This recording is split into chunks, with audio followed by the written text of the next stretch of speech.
বাংলা ভাষা উচ্চারিত হলে নিকোনো উঠোনে ঝরে রোদ। 21শে ফেব্রুয়ারি আন্তর্জাতিক মাতৃভাষা দিবস। 2023-এ ঠিক কতখানি সিনা টান করে দাঁড়িয়ে আছে বাংলা আর বাঙালি। মাতৃভাষার প্রতি কোনো মানুষের ভালোবাসা অন্য ভাষাকে সহজভাবে গ্রহণ করতে কি কোথাও বাধা তৈরি করে? ভাষা ভাব প্রকাশের মাধ্যম মাত্র। আমরা যে ভাষাতেই কথা বলি না কেন, মানুষের সঙ্গে মানুষের সংযোগ স্থাপনটাই কিন্তু আসল কথা। সেই জায়গাতে দাঁড়িয়ে মাতৃভাষার প্রতি ঠিক কতখানি সংবেদনশীলতা থাকলে এখনকার সমাজে দাঁড়িয়ে একদম মধ্যপন্থায় ঠিকঠাক ব্যালেন্সে আমরা চলতে পারবো। এরকম নানান রকম বিষয় নিয়ে আজকে আমাদের আলোচনা হবে। আজকে উপস্থিত আছেন দুজন ভীষণ বিশিষ্ট ব্যক্তি। বাংলা পক্ষের প্রতিষ্ঠাতা আমাদের ভীষণ চেনা মুখ গর্গ চট্টোপাধ্যায়। আরো আমাদের সঙ্গে উপস্থিত আছেন বিশ্বভারতী বিশ্ববিদ্যালয়ের বাংলা বিভাগের অধ্যাপক বিশ্বজিৎ রায়। তো আমার প্রথমেই আপনার কাছে যে প্রশ্নটা থাকবে সেটা হচ্ছে যে 2023-এ দাঁড়িয়ে কতখানি আত্মপ্রত্যয়ী বাংলা আর বাঙালি? একটা জাতির আত্মপ্রত্যয়ের কিছু ভিত্তি থাকে। আমি এখানে আমার আলোচনা ভারতে যে বাঙালি জাতি তার মধ্যে সীমিত রাখবো। একটা জাতির আত্মপ্রত্যয়ের যে ভিত্তি সেগুলো হচ্ছে যে নিজের মাটিতে, অর্থাৎ ধরো ভারতে পশ্চিমবঙ্গ, ত্রিপুরা, বরাক উপত্যকা, পশ্চিমবঙ্গের যে অংশ দিল্লি এবং হিন্দি সাম্রাজ্যবাদ ষড়যন্ত্র করে কেটে নিয়ে প্রথমে বিহারে দিয়েছিল, এখন ঝাড়খণ্ডে রয়েছে, যেরকম নিরসা, চান্ডিল, ধানবাদ, সরাইকেলা, এইসব এলাকাগুলো, মানে পূর্ব সিংভূম। তো এইসব এলাকায় অর্থাৎ ভারতে বাঙালির যে আবাদ ভূমি যেগুলো, সেখানে পুঁজি কি বাঙালির দখলে, চাকরিগুলো কি বাঙালির দখলে, বাজার কি বাঙালির দখলে, জমি কি বাঙালির দখলে, টেন্ডার কি বাঙালির দখলে, অটো লাইন, টোটো লাইন, হকারি স্পট, শিল্পাঞ্চল, শহরাঞ্চল, এগুলো কি বাঙালির দখলে? জনবিন্যাস কি বাঙালির পক্ষে নাকি উল্টো দিকে চলে যাচ্ছে? জনপ্রতিনিধিত্ব বাঙালি বাড়ছে না কমছে নাকি তা রাখতে পারছে? অর্থাৎ আত্মপ্রত্যয়ের কয়েকটা বস্তুগত ভিত্তি থাকে। আত্মপ্রত্যয় শুধু একটা ধ্যান করে পাওয়া জিনিস নয়। এই জিনিসগুলি যাদের আছে, মানে যেরকম শরীর, তুমি আত্মপ্রত্যয় যদি শরীর বলো, সেটা হাত পা, ঠিক আছে, পাঁজর, এইসব দিয়ে তৈরি। এগুলো নেই কিন্তু এটা শরীর, এটা হতে পারে না। তাই একই রকম ভাবে এই সবকটা ক্ষেত্রে বাঙালি যেহেতু ভারতের মাটিতে নিপীড়িত, বঞ্চিত, লাঞ্ছিত, নিপীড়িত, এবং একই সঙ্গে বাংলা ও বাঙালির জাতীয় সংগঠন এতদিন গড়ে ওঠেনি, বাংলা পক্ষ গড়ে ওঠার পর থেকে সেই পরিস্থিতিটা বদলেছে। তার ফলে বাঙালি হীনমন্যতায় ভোগে। তার কারণ সাম্রাজ্যবাদ সততই যেটা করে যে সে সবসময় বোঝানোর চেষ্টা করে যে তোমার এই অবস্থার জন্য তুমি দায়ী। কিন্তু এই বস্তুগত যে ভিত্তিগুলো বললাম, পুঁজি, চাকরি, বাজার, জমি, টেন্ডার, অটো লাইন, টোটো লাইন, এগুলো তারা দখল করে নেয়। ওই তখন চেষ্টা করে যে ফাঁপায় যেন আমরা আত্মপ্রত্যয়ী হবার একটা ধ্যানের চেষ্টা করে, যেন সেলফ ইমপ্রুভমেন্ট, এইসব আর্ট অফ লিভিং ফিলিং করে যেন আমরা একটু উন্নতি করি, কিন্তু এইভাবে তো হয় না। এবং সেই কারণেই পুনর্দখলের লড়াইটা অত্যন্ত গুরুত্বপূর্ণ, যে যা যা আমাদের ন্যায্য, যা যা আমাদের প্রাপ্য, যা যা আমাদের মাটিতে, সেগুলোর পুনর্দখল হলেই আত্মপ্রত্যয়টা তার একখানা স্বাভাবিক ফলাফল। এই প্রসঙ্গে শুনে নি বিশ্বজিৎ দা কি বলছেন। এই কথাটার উত্তর আমি দুভাবে দেওয়ার চেষ্টা করব। যদি বলি বাংলা ভাষার অবস্থান, তাহলে একটা হতে পারে যে প্রায়োগিক কাজের ক্ষেত্রে বাংলা ভাষা কি অবস্থায় রয়েছে। অর্থাৎ ধরা যাক যে আমি এটিএম এ গিয়ে বাংলা ভাষায় টাকা তুলতে পারি কিনা, আমি রেলের টিকিট কাউন্টারে গিয়ে বাংলা ভাষায় ফর্ম ফিল আপ করতে পারি কিনা, বা ধরা যাক যে পঞ্চায়েতে আমার কোনো একটা কাজের দরকার আছে, কিংবা মিউনিসিপ্যালিটিতে আমি সেখানে বাংলা ভাষায় আমার চিঠি চালাতে পারি কিনা। এটা হচ্ছে ভাষার কাজের ক্ষেত্র। আরেকটা ক্ষেত্র হচ্ছে পড়াশোনায়, বিদ্যালয় স্তরে, তার থেকে উচ্চতর শিক্ষায়, সেখানে বাংলা ভাষাকে আমি কাজে লাগাতে পারি কিনা। এই দুটো ক্ষেত্র আমরা আলাদা করে যদি বিচার করি এবং তার উপরেই নির্ভর করছে বাংলা ভাষার প্রকৃত অবস্থান কি, তাহলে আমরা দেখতে পাবো যে কাজের ক্ষেত্রে, প্রত্যেক দিনের কাজের ক্ষেত্রে কিন্তু আমরা বাংলাকে খুব একটা ব্যবহার করি না। কেন করি না তার নানা রকম কারণ আছে, তবে আমি বলবো যে কাজের ক্ষেত্রে বাংলাকে সবসময়ই ব্যবহার করা উচিত। ধরা যাক কোনো একটা হাসপাতালে, সেখানে সাধারণ মানুষ গিয়েছেন, ধরা যাক যে তার চোখের একটা অপারেশন হয়েছে। এবার অপারেশনের পর কি কি করতে হবে এটা তো সহজ বাংলায় লিখে দেওয়া সম্ভব, সেটা কেন লেখা হবে না? ধরা যাক যে আমি ব্যাংকের কোনো একটা কাজে গেছি, সেখানে তো সহজ বাংলায় যদি আমাকে নির্দেশ দেওয়া হয়, তাহলে আমি সেটা সহজেই করতে পারি। এখন এসব ক্ষেত্রে আমি খেয়াল করে দেখেছি সেখানে কিন্তু সহজ বাংলা ব্যবহার করা হয় না, একটা অদ্ভুত সংস্কৃত গন্ধি, কোথাও কোথাও হিন্দির অনুবাদে বাংলা সেটার ব্যবহার, ফলে বাংলা তার প্রায়োগিকতা হারাচ্ছে। এক্ষেত্রে আমি বলবো যে যারা বাংলা নিয়ে ভাবনা চিন্তা করেন তাদের প্রথমেই যেটা চেষ্টা করা উচিত যে এই সমস্ত কাজের জায়গায় যাতে বাংলাকে ব্যবহার করা যায় তার একটা চেষ্টা যদি তারা করেন। অনেক সময় আগেই এই চেষ্টা হয়েছে কিন্তু ফলপ্রসূ হয়নি, ব্যবহার করা হয়নি, এটা আমাদের ক্রমাগতই করে যেতে হবে। অন্য যে ক্ষেত্রটা বললাম পড়াশোনার ক্ষেত্রে, সেখানে উচ্চশিক্ষায় এবং বিদ্যালয় স্তরে এই দুই ক্ষেত্রেই বাংলা বিষয় হিসেবে এবং অন্য বিষয় পড়ার ক্ষেত্রে আমরা কতটা ব্যবহার করব তার উপর বাংলার মর্যাদা নির্ভর করে। বিদ্যালয় স্তরে কিন্তু আমরা অধিকাংশ ক্ষেত্রেই দেখছি যে মূলত উচ্চবিত্ত, উচ্চ মধ্যবিত্ত শিক্ষিত পরিবারের ছেলে মেয়েরা আজকাল বাংলা বিদ্যালয় স্তরে খুব একটা চর্চা করেন না, নানা কারণ। এতে যেটা হয় যে অধিকাংশ ক্ষেত্রেই বাংলা ভাষার আত্মমর্যাদা বোধ, বাংলা ভাষার সঙ্গে জড়িত যে গরিমার বোধ, সেটা একটু তলানিতে ঠেকেছে। ফলে এই দুটোকে আমাদের মাথায় রাখতে হবে এবং এই দুটো থেকে কি করে বেরিয়ে আসা যায় তার চেষ্টা আমাদের করতে হবে।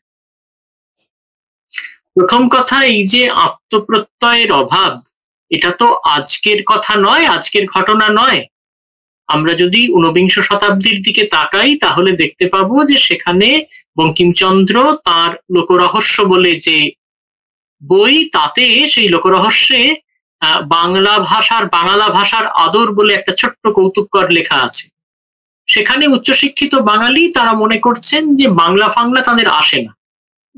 ফলে এই যে আত্মপ্রত্যয়হীনতা, সেটা কিন্তু ঊনবিংশ শতাব্দীতেও ছিল।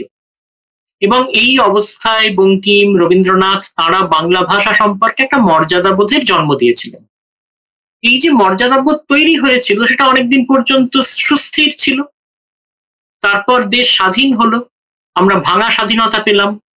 ভাঙা স্বাধীনতার পরেও অনেকদিন পর্যন্ত কিন্তু বাংলা ভাষার পক্ষে এক ধরনের মর্যাদাবোধ তৈরি হয়েছিল। এটা নানা কারণে পরবর্তীকালে, বিশেষ করে যখন দেখা গেল যে আমাদের পুরনো বিদ্যালয় ব্যবস্থায় যে ব্যবস্থায় আশ্চর্য রকম ভাবে ক্রমশ ভাষা শিক্ষার প্রতি ঝোঁক গেল। সেখানে একটা পর্বে বিদ্যালয়ে দেখা গেল যে সেখানে ইংরেজি শিক্ষাকে সহজ করে দেওয়া হচ্ছে, একটা পর্বে ইংরেজি তুলে দেওয়া হচ্ছে, তারপর থেকে ইংরেজি শেখানো হবে। ফলে শিক্ষিত মধ্যবিত্ত ভদ্রলোকেরা তারা সরকারি বাংলা মাধ্যম থেকে তাদের সন্তানদেরকে সরিয়ে নিলেন। সমাপতন ঘটলো এই সময়, আমাদের নতুন মুক্ত অর্থনীতি, তার প্রভাব পড়লো।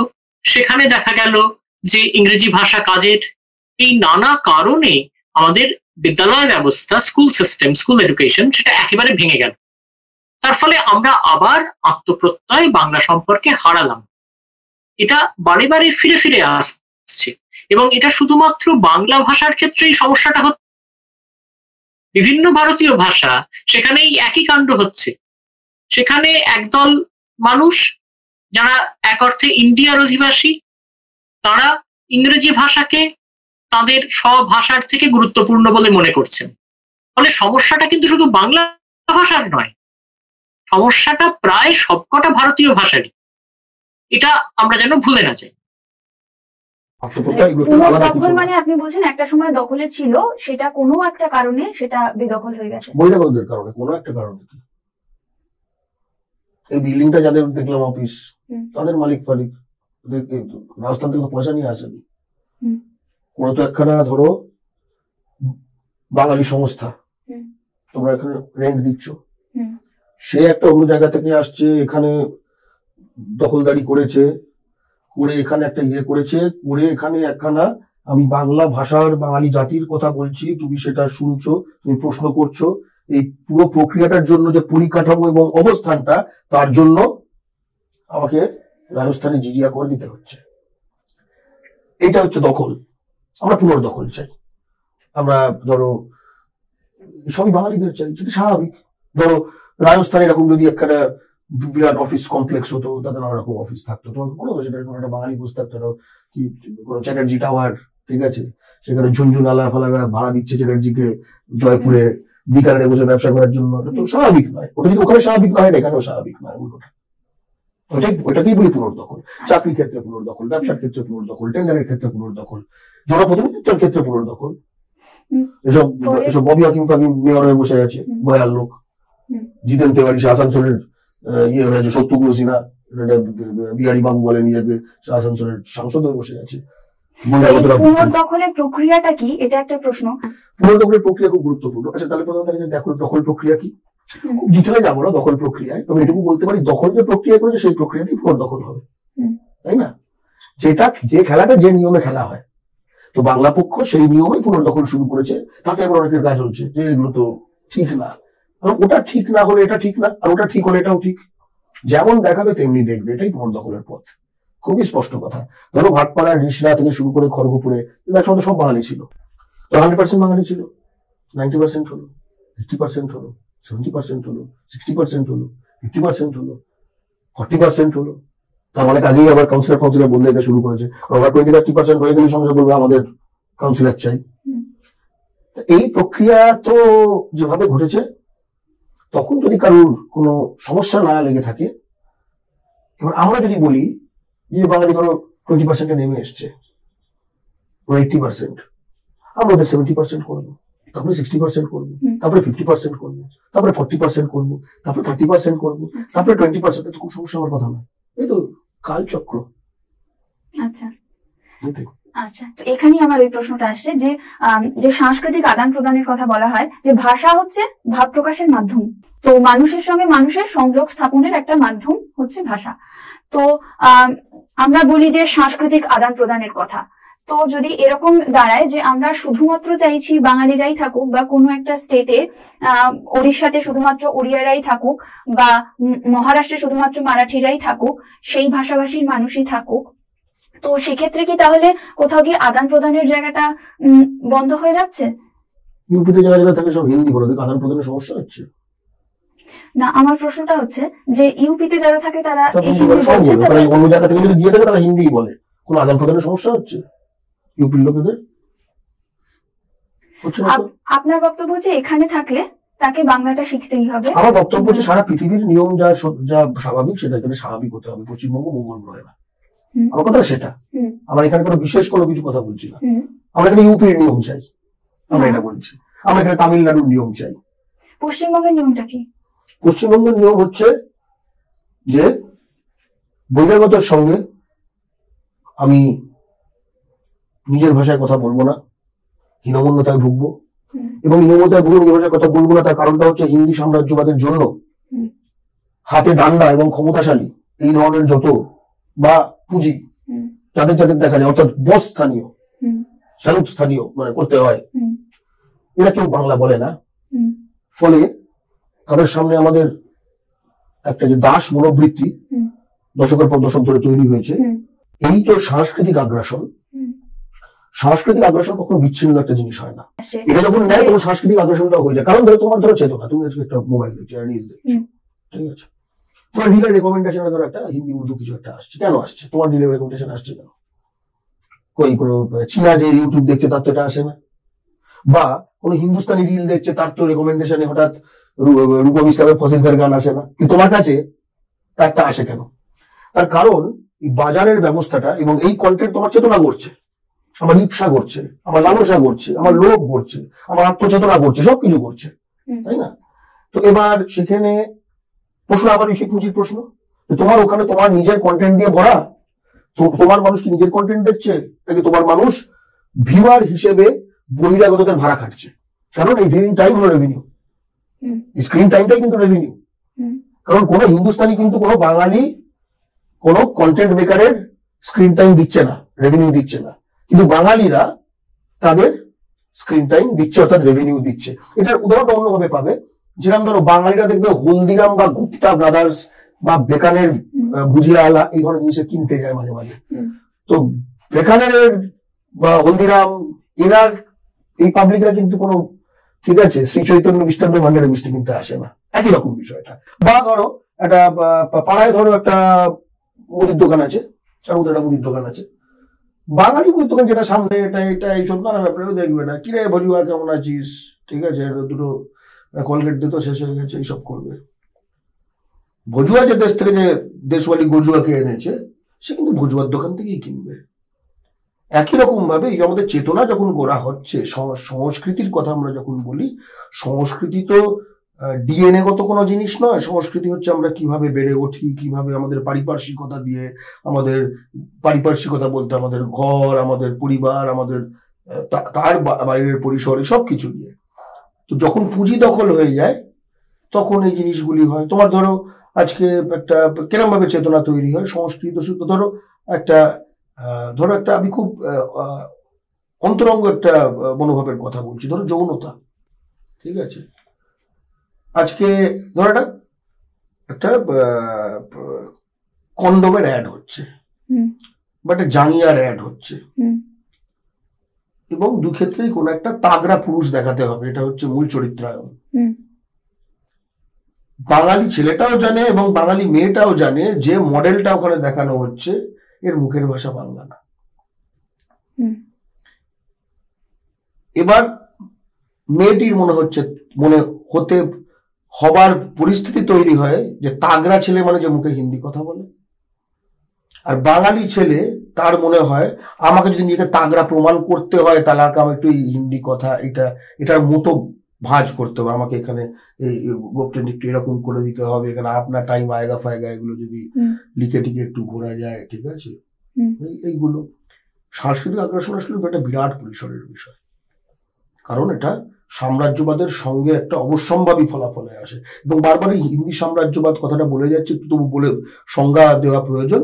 হিন্দি সাম্রাজ্যবাদ হচ্ছে সেই ব্যবস্থা যার ফলে গুজরাটি পুঁজি, মারোয়ারি পুঁজি একাধারে, এবং অন্যদিকে হিন্দি উর্দু যে এলাকা, অর্থাৎ পাটনা থেকে হরিয়ানা, এই এলাকার যে বিস্ফারিত জনসংখ্যা, এর একটা রাজনৈতিক ঐক্য, যাতে কিনা ওই পূর্ব গ্রুপ দুটি, গুজরাট, মারওয়ার, রাজস্থান, এরা ভারত ভূমিকে একটি বাজার হিসেবে ব্যবহার করতে পারে, এবং এই যে বিস্ফারিত জনসংখ্যার যে এলাকাটি বললাম, এরা ভারত ভূমির অহিন্দি এলাকাগুলোকে উপনিবেশ স্থাপনের এবং জায়গা হিসেবে রাখতে পারে, এবং তাদের মধ্যে ঐক্য, কারণ এরা যত উপনিবেশ স্থাপন করবে তাদের বাজারটা থাকবে, আবার তাদের বাজারের যে পুঁজির ক্ষমতাটা থাকবে, তাহলে তাদের উপনিবেশ স্থাপনও সেখানে স্থায়ী হয়ে ভূমিপুত্রদের আস্তে আস্তে অপ্রাসঙ্গিক এবং প্রান্তিক করে দেওয়াটা সুবিধা হবে। মানে ক্ষমতা সবসময় হচ্ছে পুঁজি এবং সংখ্যার একটা গুণিতক। কোনো একজন ব্যক্তি, যে পার্টিকুলার একজন ব্যক্তি এসেছেন এখানে ব্যবসা করতে বা এখানে কোনো চাকরি করতে থাকতে, বা সামান্য ঠেলাওয়ালা বা এই ধরনের ছোটখাটো কাজ করছেন বাইরে থেকে, তো সেখানে তাদেরকে বাঙালি করে তোলার চেষ্টা, এইটা একটা দেখা যাচ্ছে, বা তাদেরকে এত টাইম নেই, আমার বয়ে গেছে। তো তাহলে কি পুনর্দখলের এই মাটিতে যে এমন একটা কিছু করে যেটা বাঙালি করতে পারে, তার মানে সে একজন বাঙালির ভাত মারছে। আজ থেকে 100 বছর আগে আচার্য প্রফুল্লচন্দ্র রায় বলে গেছেন যে বাংলার মাটিতে অবাঙালির অর্জিত প্রতিটি টাকা হলো বাঙালির মুখ থেকে কেড়ে নেওয়া, বাংলার হতভাগ্য সন্তান। ঠিক আছে?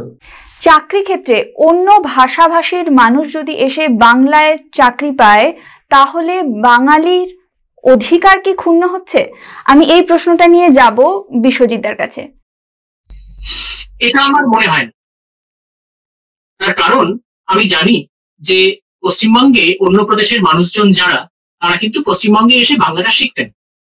সাম্প্রতিক কালে আমরা পশ্চিমবঙ্গবাসীরা যেহেতু বাংলা ভাষার প্রতি আমাদের যে মর্যাদা বোধ, সেই মর্যাদা বোধ হারিয়েছি, তাই তারাও আমাদের ভাষাটা শিখতে চাইছেন না। তাহলে যে কথাটা হলো ভাববার, সেটা হচ্ছে অন্য প্রদেশ থেকে যারা আমাদের রাজ্যে আসছেন, তারা তখনই আমার ভাষা শিখতে চাইবেন যখন আমার রাজ্যের মানুষ তার নিজের ভাষা সম্পর্কে সচেতন হবেন।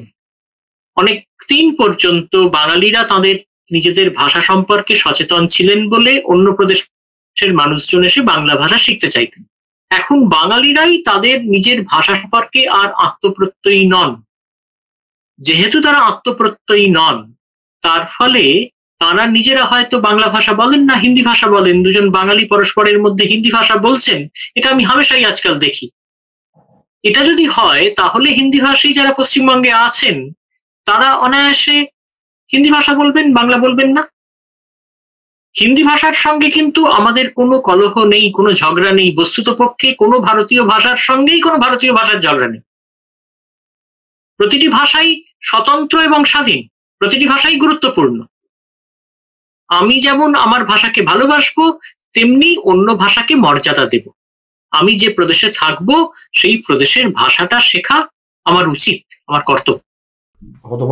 তো সেক্ষেত্রে এই মানুষটা বাঙালির ভাত কেড়ে নিচ্ছে, তাহলে সেক্ষেত্রে কি এই মানুষটার উপর আগ্রাসন নেমে আসতে পারে? না, একদম না। যেরকম ধরো ভূমিপুত্র সংরক্ষণ বেসরকারি কাজে কেউ কাজ করার ইচ্ছা থাকতে পারে, কিন্তু লোকাল ছেলেরাই পাবে। ধরো বাংলা বাধ্যতামূলক করা রাজ্য সরকারি চাকরি, সে হয়তো বাইরে থেকে এসে WBCS হতে চায় এখানে, কিন্তু পরীক্ষাগুলো বাংলা ভাষা আবশ্যিক পেপার দিয়েই হতে হবে। এইভাবে আস্তে আস্তে যেটা আমাদের সেটা আমাদের করে বুঝে নেওয়া। আমরা তো কারোর বিরুদ্ধে করছি না কিছু, কারণ এটা তো সে তার জায়গায় তো করছে। তুমি আজকে ইউপিতে হিন্দি পেপার না দিয়ে তুমি সেখানকার সিভিল সার্ভিস পরীক্ষা বা রাজ্য সরকারের কোনো পরীক্ষা পাবে, এখানে পাবে কিন্তু এখানে হিন্দি উর্দু বহিরাগত তোষণ করে গেছে 47 সাল থেকে শাসক বিরোধী প্রতিটি দল। ঠিক আছে, বাংলা পক্ষ এই প্রক্রিয়াটা একটা বিরাট উল্টো মোচড় দিচ্ছে। অনেকে বলে আপনারা 10-20 বছর আগে তৈরি হলে খুব ভালো হতো। একদম ঠিক আছে, গোল লাইন সেভ হয়েছে, এবার খেলাটা একটু আস্তে আস্তে মাঝমাঠের দিকে নিয়ে যেতে হবে। বাংলা পক্ষ যেরকম স্পষ্ট দাবি জানাচ্ছে যে ওখানে লোকাল ছেলে মেয়েদের কাজ দিতে হবে, যেটা কিনা আসামে যে সিস্টেমটা চালু আছে ONGC, ওখানে কিন্তু আবার অন্য সিস্টেমে চলে। তার কারণ মানুষ সত্যের ভক্ত, তাই না? এবং মানে যে সিদ্ধারা দেখাবে মানুষ, অন্যরা সেই সিদ্ধাটা রেকগনাইজ করবে। ঠিক এই প্রসঙ্গেই আমি চলে যাব বিশ্বজিৎদার কাছে। বিশ্বজিৎদা কি বলবেন এই প্রশ্নটা নিয়ে? তো একদিক থেকে দেখা যাচ্ছে যে এই আত্মপ্রত্যয় যেটা কমে গেছে সেইটাকে বাড়িয়ে তোলার জন্য বা আমি বাঙালি এইটাকে নতুনভাবে প্রচার করার জন্য মানুষ আরেকটা রকম এক্সট্রিমে চলে যাচ্ছে। বাঙালির আত্মগৌরব যাতে ক্ষুণ্ণ না হয় সেজন্য সে অন্য ভাষাকে অপমান করে ফেলছে, বা অন্য ভাষায় যারা কথা বলছে অন্য ভাষাতেই বেশি স্বাচ্ছন্দ্য বোধ করছে, বাংলাতে অত বেশি স্বাচ্ছন্দ্য বোধ করছে না, তাদেরকে অপমান করা হচ্ছে। সেটা একটা আরেকটা এক্সট্রিমে চলে যাচ্ছে মানুষ। তো এই যে এই দুটো এক্সট্রিমের মধ্যে কি মধ্যপন্থা রেখে কিভাবে যাওয়া যায়? মধ্যপন্থায় যাওয়াটাই প্রথম কাজ। 1 নম্বর হচ্ছে কতগুলো কথা খুব সচেতন ভাবে আমাদেরকে মনে রাখতে হবে যে ভারতবর্ষে শুধু কেন, পৃথিবীর কোথাও আমি যদি শিক্ষিত হই, যদি পড়াশোনা করি, তাহলে আমার একটা ভাষা শিখলেই চলবে না, আমাকে একাধিক ভাষা জানতে হবে। কিন্তু সেই একাধিক ভাষা জানার ক্ষেত্রে আমি কখনো আমার নিজের ভাষাকে ভুলে যাব না। এটা হচ্ছে আমার প্রথম সিদ্ধান্ত। দ্বিতীয় সিদ্ধান্ত হচ্ছে যে এরকম অনেক মানুষ থাকবেন যারা শুধু নিজের ভাষাটুকুই জানেন, অন্য ভাষা জানেন না। এই যারা শুধু নিজের ভাষাটুকুই জানেন তাদেরকে আমরা ছোট, খাটো, হীন কোনোটাই মনে করব না। এবার তাহলে যেটা দাঁড়ালো, ভারতবর্ষে এমন অনেক মানুষ থাকতে পারেন যারা শুধু নিজের ভাষা জানেন এবং যারা একাধিক ভাষা জানেন। এইবার আমাদের যেটা উচিত সেটা হচ্ছে প্রতিটি ভাষার মানুষের প্রতি সংবেদনশীল হওয়া উচিত। যারা হিন্দি ভাষায় কথা বলেন তাদেরকে আমি অকারণে আঘাত করব না, তাদের সঙ্গে তর্ক বিতর্ক লড়াইতে যাব না। তাদের ভাষা তাদের কাছে আদর। আমিও যদি কোনো জায়গায় কোনো ভাষা না জানি সেক্ষেত্রেও আমি সংকোচ বোধ করব না, সেটাও একটা দিক। নিশ্চয়ই সংকোচ বোধ করব না, তার কারণ সব ভাষা তো আমি, ভাষার প্রধান কাজটা হচ্ছে সংযোগ স্থাপন করা। ফলে এটা আমার ভাষা, এবার এই ভাষাটার পাশাপাশি আমি অন্য একটা ভাষা শিখবো, কিন্তু আমি পৃথিবীর কোনো ভাষাকেই খাটো করব না, ছোট করব না। আমার ভাষাকে তো ছোট করবই না, অন্য ভাষাকেও ছোট করব না। আমার ভাষার আত্মগরিমা প্রচারের জন্য অন্য ভাষাকে ছোট করতে হবে, এটা ভুল ধারণা। আমি কখনো বলবো না হিন্দি খারাপ ভাষা। কেন হিন্দি খারাপ ভাষা হবে? হিন্দি খুব গুরুত্বপূর্ণ ভাষা, বাংলাও গুরুত্বপূর্ণ ভাষা। বাঙালিরা প্রচুর হিন্দি ভাষায় সাংস্কৃতিক কাজ করেছেন। এক সময় মুম্বাইয়ের, তখন তো মুম্বাই ছিল না, বোম্বে ফিল্ম ইন্ডাস্ট্রি, তাতে অজস্র বাঙালি কাজ করে এসেছেন। এটার মধ্যে তো কোনো অসুবিধে নেই। যদুনাথ সরকার যখন বিহারে পাটনা কলেজে পড়াতেন, তখন যদুনাথ ইংরেজিতে ইতিহাস পড়াতে গিয়ে দেখলেন সেখানকার ছাত্রদের স্বভাষা মাতৃভাষা হিন্দি, ইংরেজিতে পড়ালে তাদের ইতিহাস বুঝতে অসুবিধে হচ্ছে। বাঙালি যদুনাথ হিন্দিতে তাদের ইতিহাস পড়াতেন। সুনীতি কুমার চট্টোপাধ্যায় তিনি যখন সতীনাথ ভাদুরীর বাংলা উপন্যাসের হিন্দি অনুবাদ হয়েছে তার ভূমিকা হিন্দিতে লিখেছেন। ফলে এখানে তো হিন্দির সঙ্গে আমার তো কোনো বৈরী সম্পর্ক নেই। হেমন্ত হিন্দিতে গান গেয়েছেন, হিন্দি ভাষীরা শুনেছেন, আনন্দ পেয়েছেন। ফলে এই পারস্পরিক দেওয়া নেওয়ার জগৎটা যেন আমরা হারিয়ে না ফেলি। কিন্তু সেটা কখনোই মনে করা হতো না যে হেমন্ত যখন হিন্দি ভাষায় গান গাইছেন তার অর্থ এই নয় যে হেমন্ত বাংলা ভাষার গান বন্ধ করে দিচ্ছেন, বা হেমন্ত মনে করছেন যে বাংলা ভাষার গানগুলো খাটো খারাপ, তা কিন্তু কখনোই নয়। এই সহজ দেওয়া নেওয়ার যে জগৎ সেটা যেন আমরা হারিয়ে না ফেলি। সেটা হারিয়ে ফেললেই কিন্তু সমস্যা বেড়ে যায়। এটা আমাদেরকে মনে রাখতে হবে। মানে ভাষা ভাব প্রকাশের মাধ্যম, তো সেই ঐতিহ্যের আদান প্রদান যেন আমাদের মধ্যে বন্ধ না হয়, ঐতিহ্যের আদান প্রদান যেন চলতে থাকে ভাষার মাধ্যমে, সেই যে ভাষাই হোক না কেন, ভাবের আদান প্রদান যেন চলতে থাকে আমাদের মধ্যে। আর এই প্রসঙ্গে আরো একটা কথা মনে পড়ে যাচ্ছে যে যদি এরকম হয় যে বাইরে থেকে আমাদের রাজ্যে আসছে মানুষ, অন্য ভাষাভাষীর মানুষ চাকরি করতে, চাকরি সূত্রে, বা পশ্চিমবঙ্গে বাংলা ছাড়াও অন্য ভাষা চাকরি ক্ষেত্রে রয়েছে, তো সেই সুযোগটাকে নিয়ে বাইরের থেকে অন্য ভাষাভাষীর মানুষ পশ্চিমবঙ্গে আসছে চাকরি করতে, তো সেখানে কি বাঙালিদের সুযোগ বেশি পাওয়া উচিত বলে মনে হচ্ছে? মানে বাংলা ভাষা কোথাও গিয়ে ক্ষুণ্ণ হচ্ছে যে বাইরের থেকে ছেলেমেয়েরা আসছে বাংলাতে? না না, এটা আমি কখনো মানে এরকম কোনো ভাববার কারণই নেই যে আমি শুধু আমার প্রদেশে চাকরি পাবো, আমার প্রদেশে চাকরি রয়েছে বলে সেটা শুধুমাত্র বাঙালিদেরই চাকরি হবে। এইটা করলে এক ধরনের সমস্যা তৈরি হয়।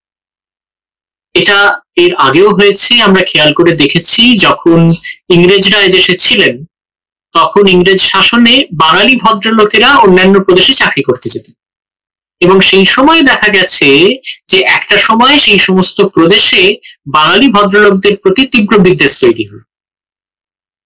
এখন এটা যদি চতুর্দিকে এরকম করে দেওয়া হয় যে ভারতবর্ষ তো একটা যুক্তরাষ্ট্রীয় ব্যবস্থা, প্রদেশগুলো তো পরস্পরের সঙ্গে যুযুধান সম্পর্কে নেই, লড়াই হবে এ তো হতে পারে না। আমি পশ্চিমবঙ্গের মানুষ বলে আমি হায়দ্রাবাদে চাকরি করতে পারবো না, এটা তো হয় না। বা হায়দ্রাবাদের একজন মানুষ তিনি পশ্চিমবঙ্গে চাকরি করতে আসতে পারেন না, কিন্তু হতে পারে না। ভারতবর্ষ তো একটা রাষ্ট্র, তার অন্তর্গত বিভিন্ন প্রদেশ। ফলে বিভিন্ন জায়গাতে বলা যেতে পারে যে যারা পশ্চিমবঙ্গে এলেন তারা যদি কোনো একটা পরিষেবা প্রদান করতে চান তাহলে স্থানীয় ভাষা তাকে শিখতে হবে, এটা বলা যেতে পারে। ধরা যাক যে সরকারি চাকরিতে একজন অবাঙালি তিনি যোগ দিয়েছেন, দিতেই পারেন, কিন্তু সেখানে সাধারণ মানুষের সঙ্গে তাকে কথা বলতে হবে, সেখানে তিনি বাংলাটা যেন শিখে নেন। ফলে শুধু বাঙালিরা এখানে চাকরি করবে, অন্য প্রদেশের লোকজন চাকরি করবেন না, বা বাঙালিদের জন্য এখানে চাকরিতে বিশেষ সংরক্ষণের ব্যবস্থা করতে হবে, এটা আমার কাছে মনে হয় যে একটা নেতিবাচক সিদ্ধান্ত। একইভাবে আমি বলবো যে অন্য প্রদেশে সেখানে যদি সেই প্রদেশের মানুষদের জন্য সেখানে সংরক্ষিত হয় আসন, তাহলে তো ব্যাপারটা ঠিক নয়, উচিত নয়। এবং সত্যি সত্যিই তো বাঙালিরা এখন সারা ভারতবর্ষে বিভিন্ন কাজে ছড়িয়ে পড়ে।